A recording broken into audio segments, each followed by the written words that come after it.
Hi everyone, I'm Valerie Bursten, the Village Planner for the Village of Homewood, and I'm going to talk to you today about the appearance plan, the zoning ordinance, and how these two come together when it comes to building design.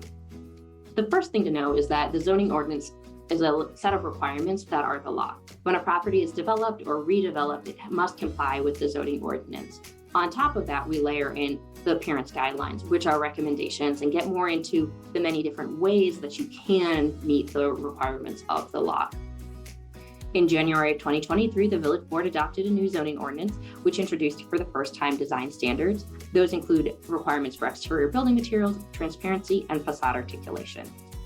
First is exterior building materials. The new ordinance introduces 3 different tiers. You can think of those as good, better, and best, with more higher quality materials required on street-facing facade. Tier 1 materials are your highest quality, longer lasting materials. These are traditional building materials and act as a unifying element across different building types and time periods. These include brick, stone, terracotta, architectural concrete masonry units, and concrete, whether precast or cast in place. Tier 2 materials are a medium to high quality.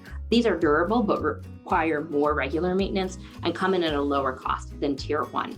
These provide a lot of variety and individual design expression through the use of scale, texture, and pattern to create visual interest.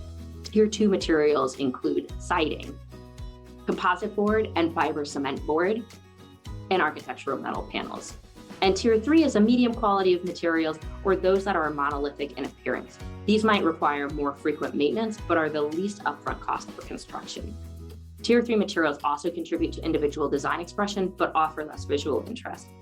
These can include stucco, whether it's natural or synthetic, which is often called EIFS, composite board or fiber cement board, and architectural metal panels.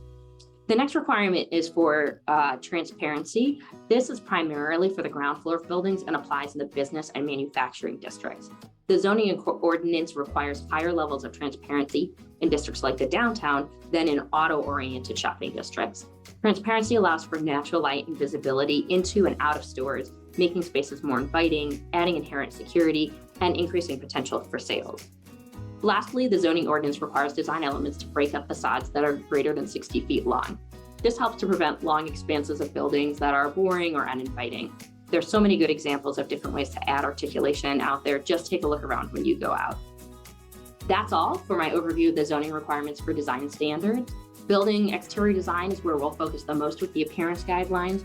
The zoning ordinance sets out these several different key requirements, but there's almost endless ways to meet those requirements. The appearance guidelines will provide further recommendations for preferred ways to meet the zoning requirements. Thanks for listening.